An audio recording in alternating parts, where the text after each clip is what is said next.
Welcome to Paranormal Pages. Let's get straight into the true scary stories.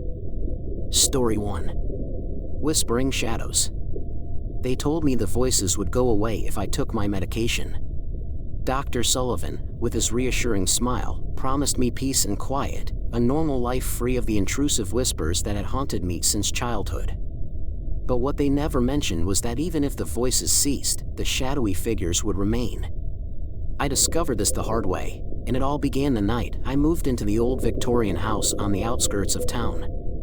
The house had been a bargain, almost suspiciously so, but I was desperate for a fresh start. The previous owner, an elderly woman named Mrs. Delaney, had passed away under mysterious circumstances. Whispers of her demise filled the local gossip mills, but I paid them no mind. I needed a place to call home, somewhere to rebuild my life after the last disastrous episode that had landed me in the psychiatric ward. As I unpacked, I felt a chill settle in the room. The temperature seemed to drop several degrees, and I shivered involuntarily. Probably just an old house draft, I muttered to myself, trying to shake off the unease. But as the night deepened, I began to notice them. At first, it was just fleeting glimpses from the corner of my eye, dark, humanoid shapes that seemed to shift and dissolve whenever I tried to focus on them. One evening, I was reading in the study when I felt the hair on the back of my neck stand up. Slowly, I turned my head towards the corner of the room. There it was, a tall, shadowy figure, indistinct yet menacing. It seemed to be watching me, though it had no eyes. I blinked, and it vanished. My heart pounded in my chest. It's just my imagination, I told myself, repeating the mantra Dr. Sullivan had taught me. But deep down, I knew it was real. I started keeping the lights on at all times, but it didn't help. The figures thrived in the shadows, lurking just beyond the reach of the light. They whispered to each other in a language I couldn't understand, their voices low and sibilant. At night, they gathered around my bed, their dark forms undulating and writhing. Sleep became a distant memory, replaced by a perpetual state of hyper-awareness and dread. Desperate, I called Dr. Sullivan. "You said the voices would go away," I pleaded. But no one mentioned the shadows. He paused, his silence heavy with something unspoken. "Are you still taking your medication, Claire?" he asked, evading my question. "Yes, every day," I replied, my voice trembling. "But it's not helping." Days turned into weeks, and my condition deteriorated. The shadows grew bolder, more defined. They no longer vanished when I looked directly at them. Instead, they seemed to revel in my fear, growing darker and more tangible with each passing day. I began to notice changes in the house as well. Strange symbols appeared on the walls, etched in a substance that looked disturbingly like dried blood. The air grew thick with the stench of decay, and I often heard faint, disembodied laughter echoing through the hallways. One night, as I lay in bed, I felt a cold hand touch my face. I screamed and bolted upright, my heart racing. The room was empty, but the sensation of icy fingers lingered on my skin. "What do you want?" I shouted into the darkness, my voice cracking. The shadows merely whispered, their voices merging into a single, malevolent hiss. "We are always here," they said. "You belong to us." I knew then that I was no longer alone in my own home. The shadows had claimed me, and there was no escape. The realization hit me like a punch to the gut. I was trapped in a nightmare from which there was no waking. The house, with its creaking floors and whispering walls, had become a prison, and the shadows my eternal jailers. Hey, subscribe for more scary stories. Sleep eluded me entirely. The shadows' whispers grew louder, their voices entwining with my thoughts, warping them until I could no longer tell what was real. Days bled into nights, and my world became a blur of fear and fatigue. Dr. Sullivan's attempts to reassure me over the phone seemed futile, his voice a distant echo in the cacophony of my unraveling mind. "You need rest, Claire," he'd say, but rest was a luxury I couldn't afford. One particularly cold night, I decided to investigate the source of the whispers. I grabbed a flashlight and ventured into the basement, where the air was thick with dampness and the smell of mold. As I descended the creaky wooden stairs, the whispers grew louder, more insistent. The beam of my flashlight danced erratically over the walls, casting long, eerie shadows. I could feel their eyes on me, or at least what passed for eyes among these spectral entities. In the corner of the basement, I discovered an old trunk. It was covered in dust, its brass fittings tarnished and dull. The whispers intensified as I approached it, and I hesitated, my heart pounding in my chest. Summoning every ounce of courage, I pried it open. Inside, I found a collection of old photographs and a leather-bound journal. The photographs were of Mrs. Delaney and a group of people I didn't recognize. They all looked solemn, almost fearful. I opened the journal, and my eyes were immediately drawn to a passage written in a frantic, scrawling hand. March 3rd, 1956. The shadows are restless. They whisper of things long forgotten, secrets buried beneath this house. I fear they are angry, seeking retribution for something I cannot comprehend. They speak of a ritual, a binding that went wrong. I am their prisoner, and soon, they will come for me. God help whoever lives here next. A chill ran down my spine. Mrs. Delaney had known about the shadows, had been tormented by them just as I was. But what was this ritual she mentioned? And why had the shadows chosen to haunt this house? My thoughts were interrupted by a sudden crash. I spun around, my flashlight revealing nothing but empty space. The shadows were toying with me, trying to drive me to the brink of insanity. I took the journal upstairs, determined to unravel the mystery. For days, I pored over its pages, piecing together Mrs. Delaney's story. She had been part of a secret society, dabbling in the occult. They had performed a ritual in the house, attempting to summon a spirit for protection. But something had gone terribly wrong. Instead of one spirit, they had unleashed a multitude of malevolent entities. The ritual had failed, and the shadows had been bound to the house ever since, feeding off the fear of its inhabitants. As I read, the whispers grew more agitated. They knew I was uncovering their secret, and they didn't like it. One night, as I sat in the study with the journal, the shadows coalesced into a single figure. It stood before me, more solid than ever before, its form shifting and undulating like a living nightmare. "You should not have come here," it hissed. "You cannot escape us." Terror gripped me, but I forced myself to remain calm. "What do you want?" I demanded, my voice trembling. The shadow laughed, a hollow, mocking sound. "We want what was promised to us. We want your soul." Panic surged through me, and I stumbled back, my mind racing. I had to find a way to break the ritual, to free myself from the shadow's grasp. But how? The journal held the key, I was certain. In one of the last entries, Mrs. Delaney had mentioned a counter-ritual, a way to banish the shadows for good. But the details were vague, and I wasn't sure if I could pull it off. Desperation gnawed at me. I had no choice but to try. My sanity and my life depended on it. As I prepared for the counter-ritual, gathering the necessary items and drawing the symbols from the journal, I felt the shadows closing in, their whispers a constant reminder of the stakes. The air grew thick with anticipation, and I knew that if I failed, I would be lost forever. The night of the counter-ritual arrived, and I could feel the weight of impending doom pressing down on me.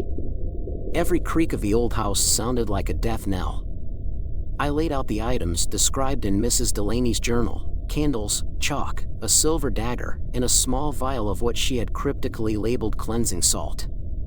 The air was thick with tension as I began to draw the symbols on the floor, each stroke a prayer for salvation. The shadows were restless, their whispers rising to a fever pitch. They gathered in the corners of the room, watching, waiting. I could feel their malevolent presence, like a cold hand gripping my heart. I lit the candles, their flickering flames casting eerie shadows on the walls. Taking a deep breath, I began to chant the incantation from the journal, my voice trembling but determined. The shadows seemed to recoil at the words, their forms flickering and writhing in agitation. I continued, my voice growing stronger as the ritual progressed.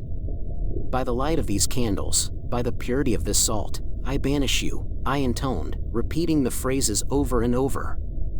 The shadows hissed, their whispers turning into anguished wails. They began to swirl around me, a maelstrom of darkness and rage. As I neared the final part of the incantation, I felt a sharp pain in my side. I looked down to see a shadowy tendril piercing my skin, drawing blood. Gritting my teeth against the pain, I grabbed the silver dagger and plunged it into the tendril. The shadow shrieked and recoiled, the wound sealing as if it had never been. "You will not take me," I shouted, my voice echoing through the house. The final words of the incantation rang out with a power that surprised even me. "Begone, spirits of darkness. Return to the void from whence you came." The shadows screamed in unison, their forms dissolving into nothingness. The air around me seemed to vibrate with a palpable force, and then, as suddenly as it had begun, the room fell silent. The shadows were gone. I collapsed to the floor, exhausted and bleeding. The house was eerily quiet, the oppressive atmosphere lifted. For the first time in weeks, I felt a glimmer of hope. I had done it. I had banished the shadows. As I lay there, catching my breath, I heard a faint sound, a soft, rhythmic thumping. My heart sank as I realized it was coming from the basement. With a sense of dread, I forced myself to my feet and made my way down the stairs. The basement was as dark and foreboding as ever, the air thick with a musty stench. The thumping grew louder, more insistent. I followed the sound to the corner where I had found the trunk. It was closed, but the lid was trembling, as if something inside was trying to get out. I hesitated, fear gnawing at my resolve. But I had come too far to back down now. I reached out with a trembling hand and opened the trunk. Inside was a small, wooden box, its surface covered in strange, arcane symbols. The thumping was coming from within. I lifted the box out and set it on the floor, my hands shaking. Taking a deep breath, I opened the box. Inside was a heart, blackened and still beating. A surge of revulsion and terror washed over me. The heart was surrounded by more symbols, etched into the wood with a precision that spoke of dark magic. I knew instinctively that this was the source of the shadows, the heart of their power. Without thinking, I grabbed the silver dagger and drove it into the heart.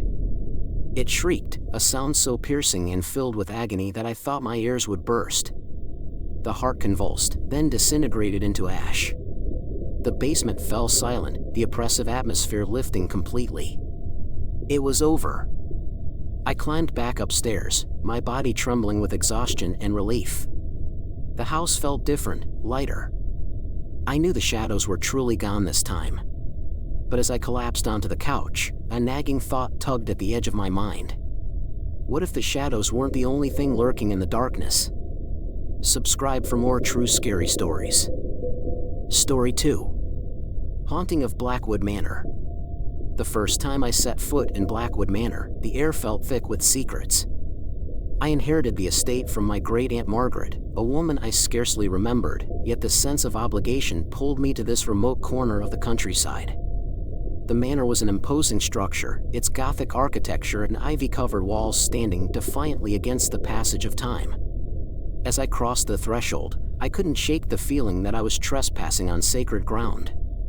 Among the many rooms filled with antiques and curiosities, the portrait in the hallway was the most unsettling. It depicted a stern-looking woman in period clothing, her eyes sharp and unyielding. Great-aunt Margaret had warned me about the portrait in one of her rambling letters, but I had dismissed her words as the eccentricities of an old woman. Now, standing before it, I understood her unease. The portrait seemed to watch my every move, the painted eyes following me as I made my way through the house. "Don't stare too long," whispered Mrs. Avery, the housekeeper, startling me. She was a frail woman with a soft voice, her age showing in the deep lines of her face. "They say the woman in the portrait doesn't like to be watched." "Who is she?" I asked, trying to sound casual despite the growing tension in my chest. "That's Lady Blackwood," Mrs. Avery replied, her gaze fixed on the floor. "She's been here longer than any of us. Some say she never left." That night, I dreamt of Lady Blackwood. She was no longer confined to the portrait but moved freely through the manor, her presence heavy and malevolent. I woke in a cold sweat, the sensation of her eyes still lingering. Determined to uncover the truth, I spent the next few days exploring the manor's vast library. Dusty tomes and brittle pages revealed the tragic history of the Blackwood family, a lineage marred by madness and untimely deaths. It was during one of these late-night research sessions that I first heard the whispers. At first, they were faint, indistinguishable murmurs carried by the wind. But as the nights passed, they grew louder, more insistent. "Leave this place," they seemed to say, a chilling command that echoed through the empty halls. One evening, while lost in a particularly engrossing diary entry, I felt a sudden drop in temperature. The candle flames flickered, casting eerie shadows on the walls. I turned, half expecting to see someone behind me, but the room was empty. My eyes fell upon the portrait, and I froze. The eyes were no longer just following me, they were glaring with an intensity that made my skin crawl. I backed away slowly, the diary slipping from my hands. As I retreated, a cold gust of wind blew through the room, extinguishing the candles and plunging me into darkness. Heart pounding, I stumbled to the door, desperate to escape the oppressive atmosphere. Just as I reached the threshold, I heard a voice, low and threatening, whisper my name. I stumbled into the hallway, the door slamming shut behind me with a force that rattled the old house. My breath came in ragged gasps as I leaned against the wall, trying to calm my racing heart. The manor was silent, save for the creaks and groans of the ancient structure settling into the night. The portrait of Lady Blackwood seemed even more menacing in the dim light, her eyes boring into me with an unsettling intensity. Determined to get to the bottom of the haunting, I decided to confront Mrs. Avery. She must have known more than she was letting on. I found her in the kitchen, humming an old tune as she prepared tea. The warmth and normalcy of the scene were a stark contrast to the chilling events of the previous night. "Mrs. Avery, I need to know more about Lady Blackwood," I said, trying to keep the urgency out of my voice. "What happened to her? Why is she still here?" The housekeeper's hands trembled slightly as she set down the teapot.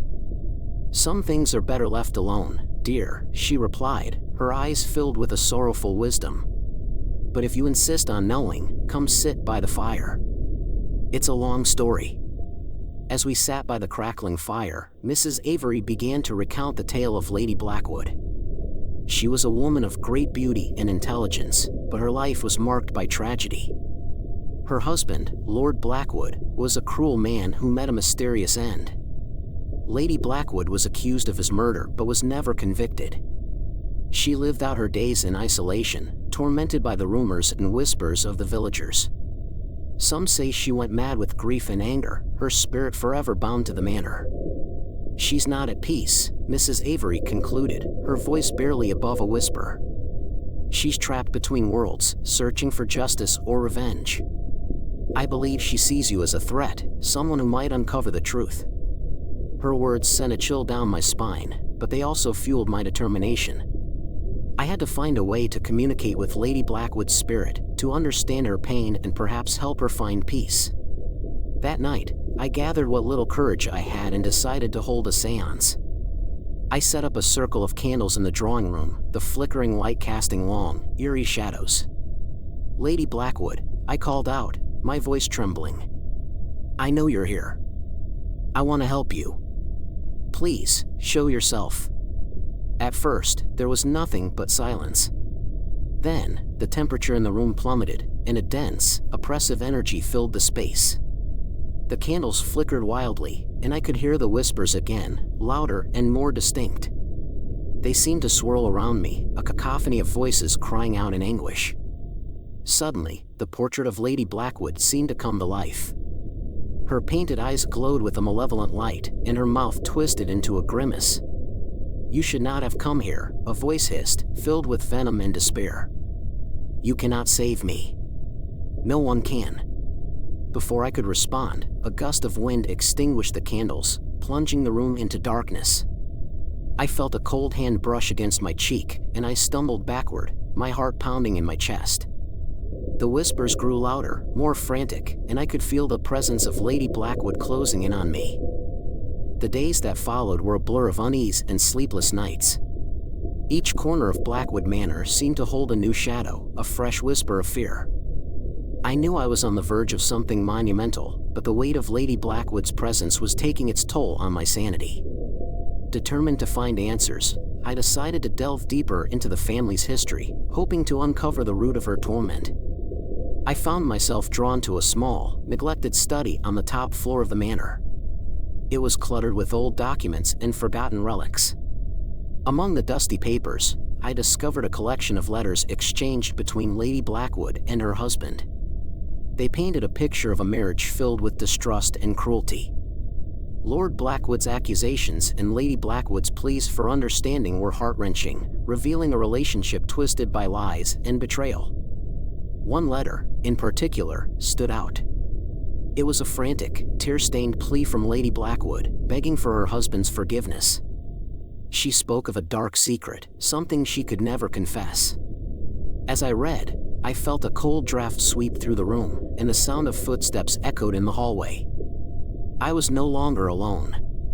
"Show yourself," I demanded, my voice echoing with a newfound determination. The footsteps grew louder, and the temperature dropped sharply. The door creaked open, and a shadowy figure appeared. It was Lady Blackwood, her spectral form shimmering with a sorrowful glow.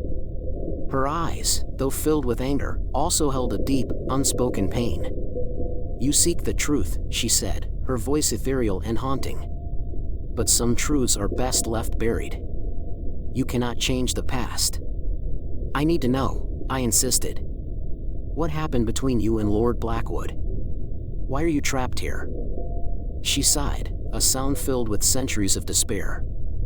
"He was a cruel man, driven by jealousy and madness. He accused me of witchcraft, of consorting with dark forces. In his rage, he locked me away, determined to break me. But it was he who harbored the darkness. He made a pact, a deal with something far more sinister than he could control." As she spoke, images flashed before my eyes, a shadowy figure, a dark ritual, and the twisted smile of Lord Blackwood as he sealed his fate. Lady Blackwood's spirit trembled, her form flickering like a dying flame. "He paid the ultimate price," she continued. "But his curse bound me here, a prisoner of his madness. Only the destruction of the pact can set me free. You must find it, and end this torment." With those words, she vanished, leaving me with more questions than answers. The manor seemed to close in around me, its walls whispering the secrets of the past. I knew I had to find the source of the curse, but where to begin? The thought of facing the dark forces that had ensnared the Blackwoods filled me with dread, but I couldn't turn back now.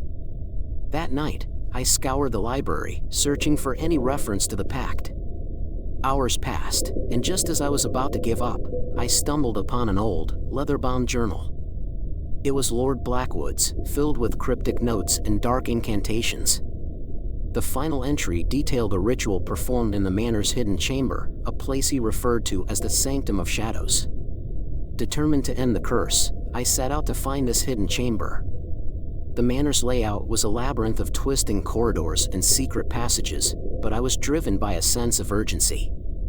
As I descended into the bowels of the house, the air grew colder, and the whispers became more insistent, guiding me towards the sanctum. I reached a heavy, ornate door at the end of a narrow passage. My hands trembled as I pushed it open, revealing a room shrouded in darkness. The air was thick with the scent of decay, and the walls were covered in strange symbols. At the center of the room lay a stone altar, stained with blood and surrounded by ancient relics. The chamber exuded a palpable malevolence, the air so cold it felt like shards of ice against my skin. As I stepped inside, the door slammed shut behind me, sealing me in darkness. The only light came from the eerie glow of the symbols etched into the walls, casting long, sinister shadows that seemed to dance in anticipation. My heart pounded in my chest as I approached the stone altar. It was covered in dark stains and strange markings, a testament to the unspeakable acts that had taken place there. Among the relics scattered around it, one object stood out, a small, intricately carved box. Its surface was adorned with runes that pulsed with a faint, ominous light. With trembling hands, I opened the box. Inside, I found a parchment covered in Lord Blackwood's handwriting. It was the pact, a binding agreement with a demonic entity, promising power in exchange for eternal servitude. The realization that this cursed document held Lady Blackwood's spirit captive filled me with a renewed sense of purpose. I had to destroy it. As I reached for the parchment, the room grew darker, and a chilling laughter echoed around me. The shadows coalesced into a towering figure, its eyes glowing with a malevolent light. It was the entity Lord Blackwood had made his pact with, now manifesting to protect its claim. "You dare challenge me?" the entity hissed, its voice like nails on a chalkboard. "You are but a mortal, incapable of comprehending the forces at play." "I will free her," I declared, my voice steadier than I felt. "Your hold on this place ends tonight." The entity lunged at me, its form shifting and writhing like a mass of serpents. I stumbled backward, clutching the parchment to my chest. The shadows pressed in, suffocating and cold, but I fought to stay focused. Recalling the ritualistic incantations I had studied, I began to chant, my voice rising above the cacophony of whispers. The entity shrieked in rage, its form flickering and distorting as the words took effect. The symbols on the walls glowed brighter, and the room trembled as if the manor itself was reacting to the battle. I could feel the power of the pact weakening, its grip loosening with each word I spoke. Suddenly, the entity howled, a sound of pure anguish. It lunged at me one final time, but I held the parchment aloft, finishing the incantation with a shout. The room exploded with light, and the shadows were torn apart, dissipating like smoke in the wind. The entity's form disintegrated, leaving behind a silence that felt almost deafening. I collapsed to the floor, exhausted but triumphant. The parchment had turned to ash in my hands, and the oppressive weight that had hung over the manor lifted. As I caught my breath, I saw her, Lady Blackwood's spirit, now radiant and at peace. She smiled, a look of profound relief and gratitude. "Thank you," she whispered, her voice a soft echo. "You have freed me." With that, she faded away, leaving me alone in the sanctum. I felt a sense of closure, but also an overwhelming sadness. The horrors of Blackwood Manor had been put to rest, but the cost had been great. As I made my way back to the surface, the first light of dawn began to filter through the windows, casting the old house in a new, hopeful light. As I left Blackwood Manor for the last time, I glanced back at the portrait in the hallway. Lady Blackwood's eyes were no longer filled with malice. They seemed to watch me with a quiet gratitude, a silent farewell to the one who had broken the curse. The end. Subscribe for more. Thanks for watching.